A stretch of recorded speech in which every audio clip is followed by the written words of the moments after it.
What's up, guys? How are you? It's time for Early Bet Survivor and plays to make right now in Week 7 of the NFL. He is Andrew Erickson. I am Matt Perrault. Pat is, I'm not sure where Pat Fitzmaurice is. Pat is off somewhere today. So Erickson's in. How are you, my friend? Our Patriots are in first place. It's a good day. Yeah. No, I rewatching that Bills game, and I'm thinking, wait, the Bills are 4-2. Patriots are 4-2. Patriots beat the Bills. That means they're at the top of the AFC East. The Jets are at the bottom. All is right in the world, Matt Perrault. It's quite remarkable. Drake May is in the top 10 for MVP options from a betting perspective, which is crazy. Let's see if it continues. The Patriots and the Titans get rolling here this week. We'll talk about that game here in a little bit. But overall, how did Week 6 go for you from a betting perspective? Went 3-2 on the best bets from the show. So happy about that. A positive, a winning week. Didn't do nearly as well on the props, but yeah, I'm looking forward to getting back at it Week 7. Yeah, I had a good Week 6, so hopefully we can continue with it. I went 4-0 on Sunday, so we'll see how this week winds up going. All right, we do 3 picks and then a survivor, and then we get into a play to make right away. Let's start with your first play here on a Tuesday. What would you make from a bet perspective right now for Week 7? I want the Browns. Everything Browns related against the Miami Dolphins. I think that Miami, the Tua press conference, things are starting to unravel here. And I think that, we'll talk about Callahan, how he got fired. But once one coach gets fired, I feel like everyone else feels like, okay, well, now I don't have to be the first GM or owner to fire my coach. So I feel like now it's, okay, Mike McDaniel, are you next? Because you weren't the first coach fired, but maybe you're the second coach fired. And I just think that this is a terrible spot for the Miami Dolphins. Again, Cleveland plays so much better at home, especially on the defensive side of the football. I don't know how his teammates feel about Tua right now. I think this offense is going to struggle immensely. That defense is trash. We know the Browns can run the football all over with Quinshaw Judkins. I mean, the Browns last week, it was coming off a terrible spot. They were coming off a game in London. It was their third road game. Rookie quarterback making his first start on the road. This is his first start in home. Not overseas, not against a divisional rival coming off a bye week, but against the Miami Dolphins. I mean, Dylan Gabriel is a favorite at home, like as a rookie quarterback. I think that's, I don't think this line is honestly big enough. Like, I want all the Browns. I think that the Browns are going to destroy Miami. I think this might be McDaniel's last game as the Dolphins head coach. I like it. My only concern is the offense and what we saw with Gabriel's decision-making the last 2 weeks. I'm a little bit gun shy on the turnover perspective for him, but I'd like the 2.5. I think if you bet it now, because I think you're right. I think this thing's going to go to 3 or higher. So I think if you can get it on under 3 with the Browns, I like it a lot. The firing of Mike McDaniel, it's going to be interesting because the Dolphins are such a mess. Tyreek Hill is not coming back. And you have so much money invested in Tua. Like, is it really even? I think they should have fired Mike McDaniel a while ago, and they just have sat on it. And I wonder if they just going to let the whole string play out here and hope for a draft pick, 1, 2, or 3, tank essentially, and go down and then fire Mike McDaniel at the end. But it could happen mid-season. I just don't know if they're trying to, if you fire the coach mid-season, are you trying to save the season? Like, that's why I don't get what the Titans did. I think the Titans, people think I'm crazy for this, but I think the Titans fired because Vrabel's coming in. They fired Brian Callahan because they didn't want to have to fire Brian Callahan after the week for Vrabel to kind of go and, rub your nose in it, saying 2 years ago, you had this guy and he rolls back in with the Patriots and blows your doors off. So I think they fired him ahead of time to avoid that and to kind of keep the fan base, at least a little bit focused on this season. I don't know what the Dolphin fan is thinking about. They're not going anywhere. So why fire him? Just let him sit there and lose every football game and then fire him at the end of the season. But I'm with you on the Browns. I think it's a good play here with Cleveland at home. Speaking of the Patriots, I'll lay the 7 points. I think this is a different Patriot team. I know they're on a road trip, third straight game for them on the road at Buffalo, at New Orleans, and now here against a Titans team. But the off the field focus for the Patriots, I think is going to be really high. If this was any other team than Mike Vrabel's former team, I would say this is a trap. Like, this is a danger spot. This is a game I would never get involved with because the Patriots will most likely lose this game or win by 3, just because we've seen it before. Young football team, everyone's singing their praises. But Vrabel said it on Monday on Boston radio. He was like, look, we are focused here going into this. And anytime you go back to a place you used to work, you're bringing a little extra moxie. I think Drake May and company, Geno Smith threw all over this team. The Patriots are going to be able to run the ball just like the Raiders did with Ashton Genty. And come on, Cam Ward just doesn't have weapons. Ridley now is hurt for them, so now they don't have anybody to throw to. Give me the Patriots -7. Yeah, my only concern is just the dead cat bounce, right? Where we just see teams just like for no reason whatsoever, because the teams are all bad, that when their coaches get fired. So from a schematic, you're looking at the players on the field. Yeah, it makes all the sense in the world, but it is 7 points and it is on the road. So that's just a big number to lay. Again, if Callahan was still the coach, I would I would feel better about Mike Vrabel actually going down there and covering the larger spread. So I think I'm just going to probably shy away from it just because of the dead cat bounce. But I think everything that you pointed out is accurate. Look, the Tuesday move has been a long-standing gambling tradition to watch because the first limit move goes to Tuesday. They open it up, not as big as they get when they get to Friday, but you have the opening number, and then Tuesday, you get the limits open up after Monday Night Football. The game was 6. It's now 7.5 at certain books. You're seeing where the pro money is coming in. They also might be driving this thing as high as possible and taking the Titans. Okay, this is 100% a head fake potential, but I think if you can get 6.5 or 7 on the Patriots now, get in early, I think you're going to be okay at the end of the day. I just don't think Cam Ward's going to be able to do much here against this Patriots defense. In the pass rush, we saw it last week against the Saints and what they did to another young quarterback, not being able to understand where the reads are coming from. And then the weapons just aren't there. They just aren't there for the Titans here. And who's going to be there? If you're a Titan fan, are you showing up to that game? Like, are you excited to sit in the stands and go and watch an interim head coach and a first-year quarterback up against the guy that was on your sidelines 2 years ago, the guy that was the number 1 seed at one point in time in the AFC with the Titans, roll back in with a first-place football team and a young quarterback? Bad vibes in that building all the way around. For you, play number 2 for this week. What do you like? I am going to the totals here with the Buccaneers playing the Detroit Lions. I want the over in this game. I don't care how high it is, 52.5, 53.5. I just want the over. We see this all the time with Lions games. It's one of the most profitable bets that you can make is betting the over when the Lions are playing at home. And I know that, as we'll get into this, I know you like the Buccaneers as I do as well, just because you just bet on Baker Mayfield when he's in a road underdog every single time. But my hesitance with it is the trends on the other side where the Lions are one of the best teams against the spread, especially after they lose. Like Dan Campbell knows exactly what to do with his guys. So I think that you just see both teams kind of perform above expectation. Lions offense cooks. Baker Mayfield does it with, it doesn't seem like it matters who his receivers are. Tez Johnson, Sterling Shepard, he's going to get it done. K-Dot. And as bad as the receivers are injury-wise for the Buccaneers, it's equally as bad for the Lions in their secondary. Like, who do they have left? Brian Branch just got suspended, right? Yep. They're running out of bodies to cover. So even though it's kind of like the JV team is out for the Buccaneers at receiver, and there's a chance also that Mike Evans comes back. So again, getting some potential early line value, because if he plays, that's a massive swing in terms of will this game go over the total. I think ultimately will. I don't think that I'm going to be sweating the 52.5, but I want to get on it right now because that's just the approach I look at with these Lions games at home. I love that play, but I also like the dog as well, and I think you wait. Let the public bet the Lions. Let this thing climb. And I think you're going to get 6. You could even get 6.5. You might even get 7 by the time we get to kickoff here, because everyone's going to be on the trends that you're talking about in terms of the Lions off of a loss at home. They have been, over the last 3 seasons, they've been the most profitable team to bet on against the number in the NFL. And again, like you said, against the spread after they lose, equally so. But this is Baker. And like you mentioned, Branch being out, there's no one left in that secondary for the Lions. Like, again, I don't care who's out there. There are going to be professional wide receivers running around for Baker Mayfield, and Baker is playing at an MVP level at the moment.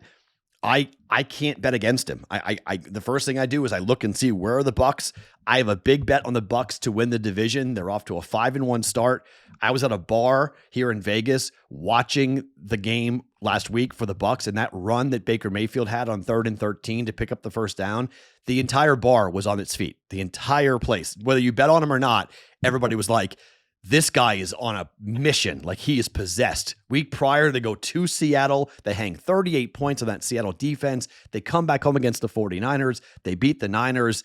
Things are right now in Tampa. Give me the points. 6, 6.5. I like the Bucs, but I like your over too in this game. So 2 different levels you can approach. Bet number 3 for you. Where are you going? I am going to Denver. I'm going to lay the points with the Denver Broncos against the New York Giants. One of the trends I've been on this year is betting against the rookie quarterbacks when they're playing on the road. And that has been profitable. It's been 3-0. Again, if you count the neutral start for Dylan Gabriel, again, betting against Cam Ward. Again, this was the one spot where it actually didn't work out because the Denver Broncos just vomited all over themselves in week one, and the Titans ended up covering that spread. But besides that, it's been very profitable. And the same thing we see with Jackson Dart. I mean, the guy looks completely different when he's playing at home against more of a depleted defense versus playing on the road. Again, he lost outright to the Saints on the road as an underdog, and now going to Denver, one of the toughest places to play for a rookie quarterback. There is no Malik Neighbors. He's not coming back. Denver showed last week that they're not going to give up explosive plays. So I don't think that Cam Scatterbo is going to nearly have as much success rushing against the Denver Broncos. So even though the Giants are coming off extra rest playing on Thursday, Denver is coming off a game in London. I still like laying the Broncos here. I mean, Sean Payton is going to be riding his guys all week, especially on the offensive side of the ball, where they were terrible on offense. They couldn't do anything. Bo Nix was making mistakes. They couldn't run the football effectively. What can you do against the New York Giants is run the football. And that puts the play action back into the offense, makes things a little bit easier for Bo Nix. So I think Denver takes care of business here at home. They usually beat up on good teams. I think Sean Payton's going to right the ship here and take care of business. One thing that I really like about the Broncos team this week in particular is the love of Jackson Dart and Cam Scatterbo that the public currently has. So when you see teams that are getting a ton of hype who stink, because the Giants stink, this is a great time to fade them because I think you might get 6.5. This number opened up at 8. It's down to 7. It might get to 6.5. It might keep on dropping. Everyone's going to be on the Giants. This is going to be, oh, it's Cam Scatterbo. Look what this guy's doing. 3 rushing touchdowns. Jackson Dart's going to be able to move the football on the ground. No, he's not. I don't believe Sean Payton's at home going to allow this offense to do anything. And without Malik Neighbors, they don't have many weapons, okay? And last week, again, he's got 2 wins at home and then a loss to the Saints on the road. Okay? The Broncos are a much better football team and a much more difficult place to play at Mile High than it is to play in New Orleans. Yes, I will bet this. I will be on your side. I'm just waiting. I want 6.5. If I can get a better number and if it goes below 7, I want 6.5. And it's coming down. It's 7 here in Vegas. It might get there because the public is in love. Yeah, I'm seeing right now on the BettingPros live odds that Novig has as minus 6.5. So we are starting to see it kind of go down. So to your point, This is one to wait on because especially the public money, they love Jackson Dart, they love Cam Scatterbo.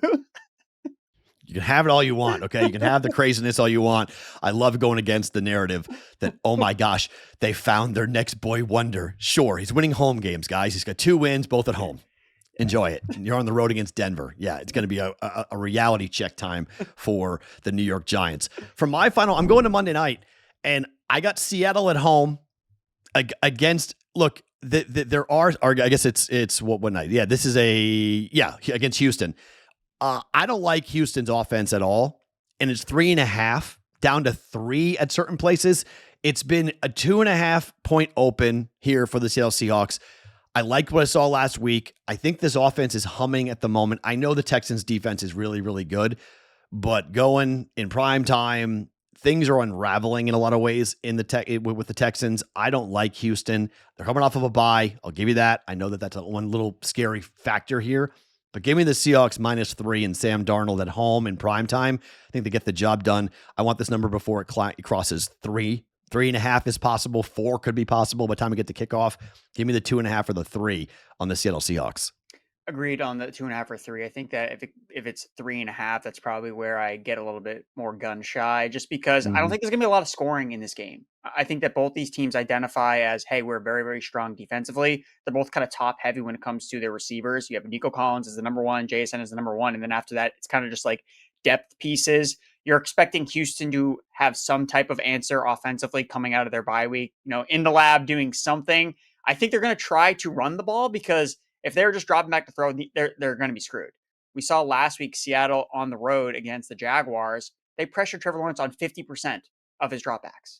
50%. So I was like, so every other time he went back to throw, there was pressure in his face. And we know the Texans offensive line has been terrible, specifically pass blocking this year. So if they're trying to run the football, again, keep it a closer game. We know the Texans like to play a lot of close games, except when they're facing the Ravens backups, essentially. So I think that this game is tight. But I agree. I like the Seahawks with the home team. And if anything, I kind of like the under too. I just don't think Yeah. this is an explosive, high flying game, especially with the 10 o'clock window. I'm not watching this game live. I'm going to be rewatching this game the next morning. And I don't think I'm going to be missing a scoring bonanza. Do you think the NFL is setting us up to kill Thursday with the number of Monday night games we're having with two of them? Do you think that they're kind of testing the waters to see if the games on Monday night have higher ratings, that they might say, okay, Thursday night football, people have seen the football be crap for so long that they might move it? Yeah, that's an interesting thought. I know I was talking to my wife about just how, there's London games, there's Thursday games, there's two Monday games, and to me sometimes it feels like it's kind of like diluting how great they used to be. Like, oh, Monday Night Football, like it's a really special occasion, but well, now there's three games on Monday, so it's not really as special. But at the same time, to your point, it's all about the ratings. And if you put Yeah. football on at 6 o'clock in the morning, someone's going to watch. Like, it doesn't matter just because of how popular this sport is. So I think that the ratings are always going to do well, but when you're comparing them side by side, yeah, I think that the NFL may find, well, these Monday games are doing much better. People are staying up to watch them at 10 o'clock versus watching them at 8:15 on a Thursday night kickoff. So yeah, I think it's a really interesting point to bring up. I like the two Mondays way better than Thursdays because the football is better. Personally, I think it's better. True. If you're going to go to if Yeah. you're going to go to an 18 game schedule, I think if that's the ultimate goal is to have 18 games here for the NFL, I think you have to figure out, well, when does it break? Like, when are we asking too much of the human body to go and play this many games? And I think one thing that might be taking a look at is saying, okay, we're going to play two Monday night games and not have the Thursday, but the Amazon contract is quite large. So, that's a lot of money for the NFL, and that's what they like. They like a whole lot of money. Before we get to the Survivor picks, guys, track your bets and stay accountable. Level up by downloading the BettingPros app with Sportsbook Sync. Automatically track your bets across all major sportsbooks in one spot. Easily monitor your bet performance by sport and bet type, including game picks, props, and parlays. Create custom betting systems to find winning trends and profitable opportunities. And new users can get 6 months of BettingPros Premium for free with your first deposit and wager at one of our partner sportsbooks. Learn more by going to bettingpros.com/premium for Survivor. And all, like Pat and I talk about every week, everyone's Survivor path is going to be different. So we're going to give you a couple different thoughts as to who can win, depending if you have that team available or not. But in Survivor, regardless if you have them or not available, where does your eye go, Erickson, for a Survivor pick this week?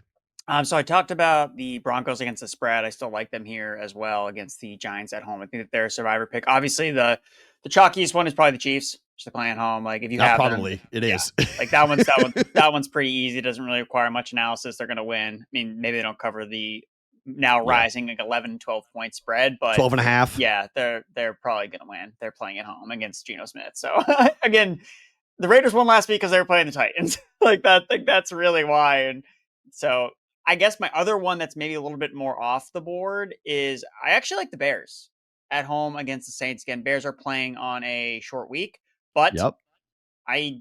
Spencer Rattler's won one game in his NFL career, and it was at home against a rookie quarterback. So even though the Bears are playing a short week, I like them playing at home at Soldier Field. Caleb Williams is much better against the number and straight up when he plays at home. Again, emotional win on Monday night. Maybe that kind of is that one hesitance, but again, if you're out of great options, I still like the Bears. Again, you're betting against the New Orleans Saints, who haven't won a lot of games, Spencer Rattler. So I think that's probably where I'd go if I don't have options like the Chiefs or the Denver Broncos. Yeah, I think the easy two on the board, Denver and Kansas City, as to how you're going to go. I was on the Colts last week, sort of like an off the beaten path pick, and I think the Patriots equally are off the beaten path, conversation. Do the Patriots go to Tennessee and lose? I'd find it really hard to see Mike Vrabel's team against an awful Titans team who just fired their head coach losing. Now, do they cover the 7?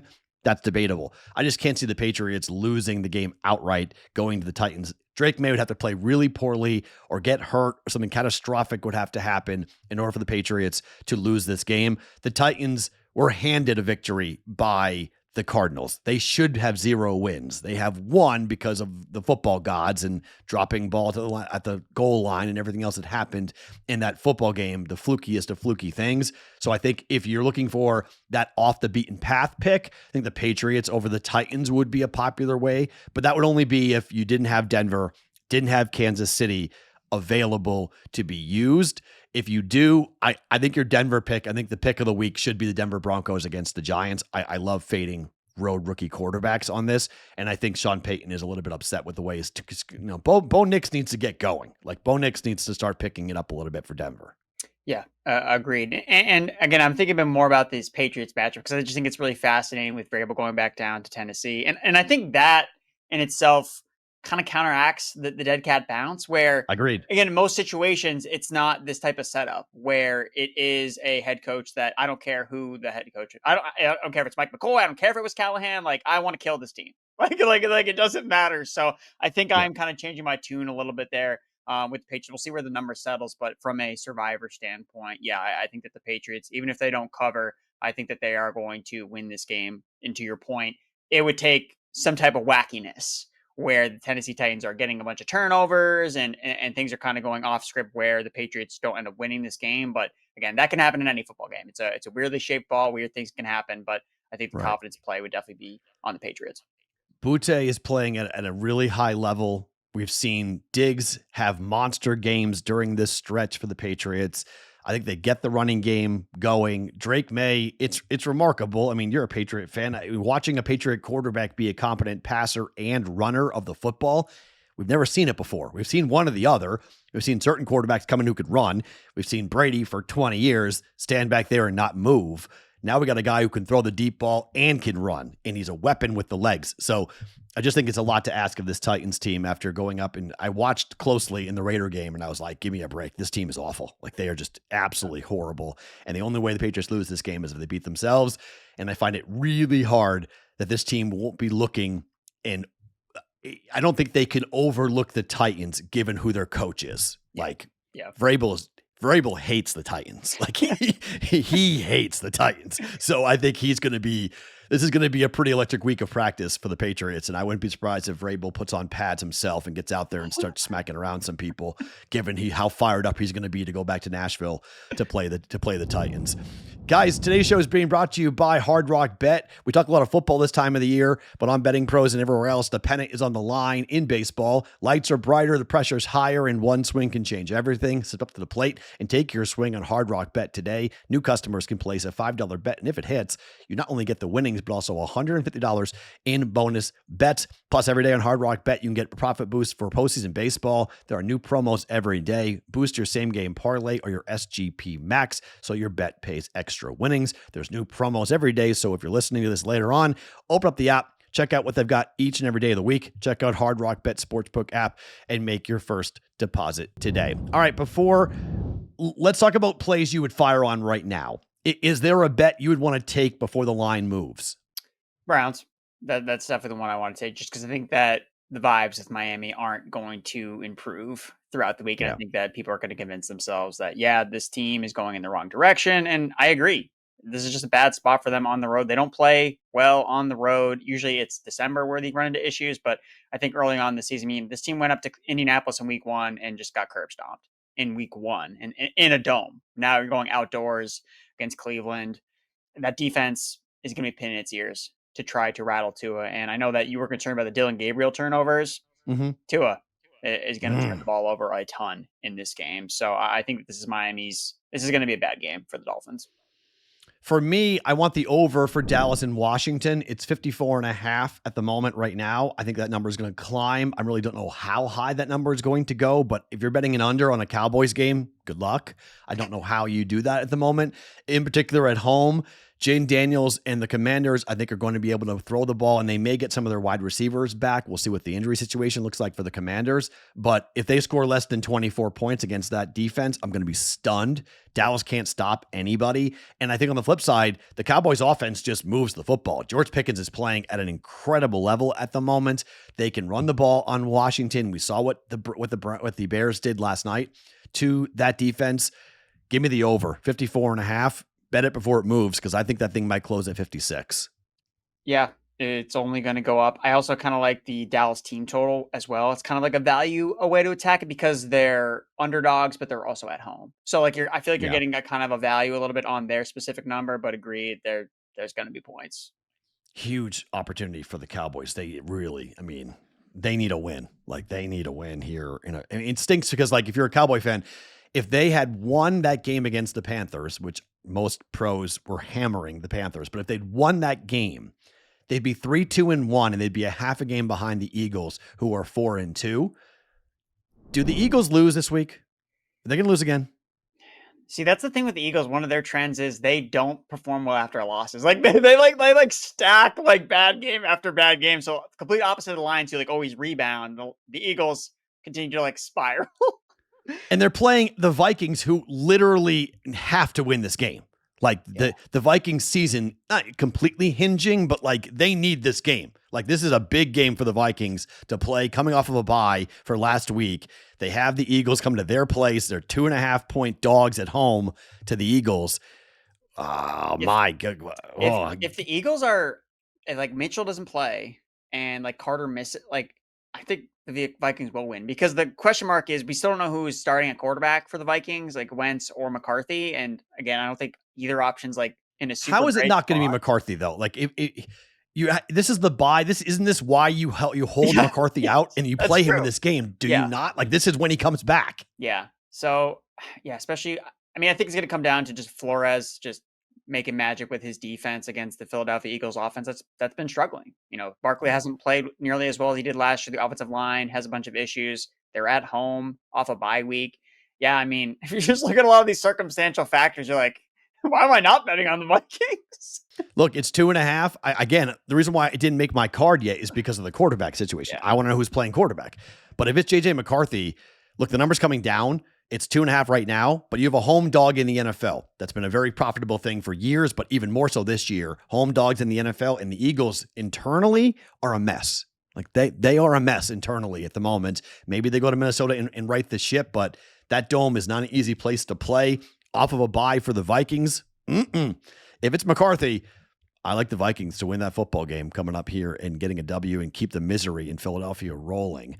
Guys, you want to track all your bets in one place? You can do so with the BettingPros pick tracker. It syncs up with your sports books to tally which picks hits and which miss. Plus, it gives you a live look at what the public is doing, so you can use real-time tracking to determine which plays to make and which plays to fade. Track your picks today with the BettingPros pick tracker at bettingpros.com/tracking or on the BettingPros app. On the way out, my friend, any final thoughts for week 7? No final thoughts. Again, beware the dead cat bounce, but I think that the Vrabel, I want to destroy the Titans, is going to be the thing that probably matters the most when we reflect on that final score of that game. I'm really curious to see if the Panthers can beat the Jets. I really want to see if that can happen. The Jets are 0-6. How many yards will Justin Fields throw for this week without? I don't know.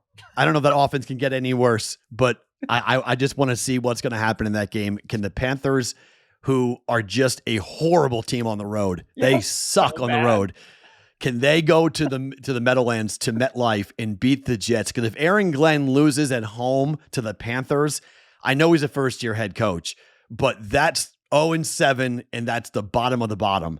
And I don't know what you do if you're the Jets, because you've hired the wrong guy. Like, if you can't beat the Panthers at home, see you later. Like, I don't know. I don't know how in the world you justify keeping Aaron Glenn in that position if you can't beat the Panthers at home, even with Justin Fields, because they tried to play the craziest offensive game plan in the history of the NFL last week. It almost worked, but it didn't. They covered.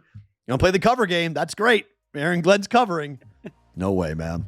Guys, remember, every week we're here every Tuesday. Pat Fitzmaurice will be back next week. He's Andrew Erickson. I am Matt Perrault. Thank you for watching. We're back next week for week 8 of the NFL early bet survivor pools and bets to fire on here on the Betting Pros YouTube channel.